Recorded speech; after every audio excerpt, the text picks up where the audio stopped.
Hello students, हमने last video में अपना वर्कमैन कॉम्पनसेशन रिज़र्व कंप्लीट कर लिया था टॉपिक। उसके क्वेश्चंस भी हमने टीएस गरेवाल से सॉल्व कर लिए थे। अब वर्कमैन कॉम्पनसेशन रिज़र्व के बाद जो हमारे पास नेक्स्ट टॉपिक है वो है investment fluctuation reserve. Investment fluctuation reserve का भी ट्रीटमेंट थोड़ा बहुत वर्कमैन कॉम्पनसेशन रिज़र्व से मिलता जुलता है, बट ये टॉपिक जो है वो थोड़ा सा टफ है, तो इसे आप लोग ध्यान से समझिएगा क्योंकि ये थोड़ा सा टफ पड़ता है और एग्जाम में आने के चांसेस भी इसके ज़्यादा होते हैं। इन्वेस्टमेंट फ्लक्चुएशन रिज़र्व, पहले इसका मतलब समझेंगे कि इन्वेस्टमेंट फ्लक्चुएशन रिज़र्व होता क्या है। इन्वेस्टमेंट फ्लक्चुएट मतलब ये रिज़र्व तब बनाई जाती है अगर हमारी इन्वेस्टमेंट में कोई चेंजेस आएंगे। अब कौन से वाले चेंजेस अगर अच्छे हों तो कोई मतलब नहीं है उससे।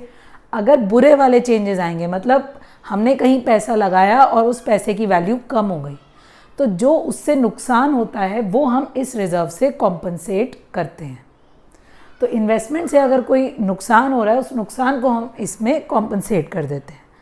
अगर हमें नुकसान नहीं होता है तो ये रिज़र्व ही पार्टनर के प्रॉफिट से बनी हुई रिज़र्व है, तो हम इस पार्टनर से बनी हुई प्रॉफिट से बनी हुई रिज़र्व को पार्टनर्स में डिस्ट्रीब्यूट कर देंगे। अब फिर से वर्कमैन कॉम्पनसेशन रिज़र्व की तरह आप लोग को याद होगा कि वर्कमैन कॉम्पनसेशन रिज़र्व का मैंने बताया था कि ये हमेशा ओल्ड रेशियो में डिस्ट्रीब्यूट होगा। क्वेश्चन में कितने भी रेशियो दिए हों बट ये बटेगा ओल्ड रेशियो में ही।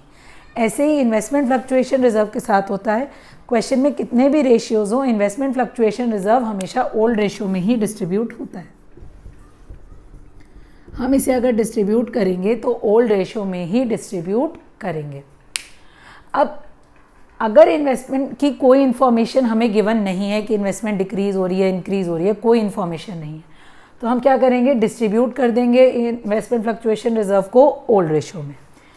एंट्री क्या बनेगी, वही वर्कमैन कॉम्पनसेशन वाली, बस वर्कमैन कॉम्पनसेशन की जगह हम लिख देंगे इन्वेस्टमेंट फ्लक्चुएशन रिज़र्व। तो एंट्री बनेगी IFR debit to partners capital account. अगर इन्वेस्टमेंट की वैल्यू इंक्रीज़ हो रही है मतलब नुकसान हुआ ही नहीं, एडजस्ट तो तब करेंगे ना जब नुकसान होगा। तो अगर नुकसान हुआ ही नहीं है तब भी हम क्या करेंगे, इस रिज़र्व को पार्टनर्स में डिस्ट्रीब्यूट कर देंगे।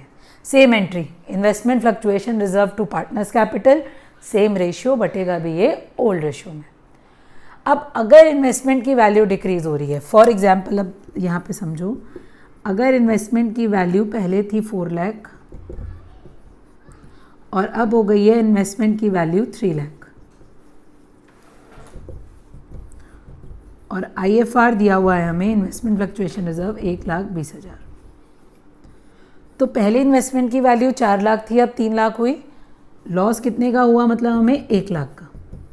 पहले इस 1 लाख के लॉस को इन्वेस्टमेंट फ्लक्चुएशन रिज़र्व से कॉम्पनसेट करेंगे, मतलब हमने पैसे बचाए थे 1,20,000 के, नुकसान होगा तो 1,20,000 तक का होगा मैक्सिमम, नुकसान हुआ 1 लाख का, तो यहाँ हमारे पास पैसे बच गए।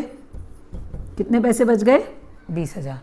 तो हम इस 20,000 को पार्टनर्स में डिस्ट्रीब्यूट कर देंगे। पहले इन्वेस्टमेंट 4 लाख थी, 3 लाख हुई, 1 लाख का नुकसान हुआ। इस 1 लाख के नुकसान को रिज़र्व से एडजस्ट किया, रिज़र्व बची 20,000 की, इस 20,000 को हमने डिस्ट्रीब्यूट किया। अब इस केस में एक चीज़ और हो सकती है, अगर IFR हमें दिया होता 80,000 तब क्या करते, इन्वेस्टमेंट की वैल्यू थी 4 लाख, इन्वेस्टमेंट अब हो गई 3 लाख, नुकसान हुआ 1 लाख का, IFR 80,000 है। अगर हम इस 80,000 से 1 लाख को कॉम्पनसेट करेंगे तब भी हमारे पास 20,000 का नुकसान अभी भी होगा। अब रिज़र्व में कोई पैसा नहीं बचा है पार्टनर्स में डिस्ट्रीब्यूट करने के लिए, ये 20,000 का हमारा एक्स्ट्रा लॉस हो रहा है, तो इस एक्स्ट्रा लॉस को हम शो कर देंगे रीवैल्यूएशन अकाउंट में। ये हमारा IFR का ट्रीटमेंट था। ये और अच्छे से समझ में आएगा जब हम क्वेश्चंस करेंगे, तो मेरी नेक्स्ट वीडियो का वेट कीजिए, उसमें हम TS के क्वेश्चंस को कंप्लीट करेंगे। Thank you.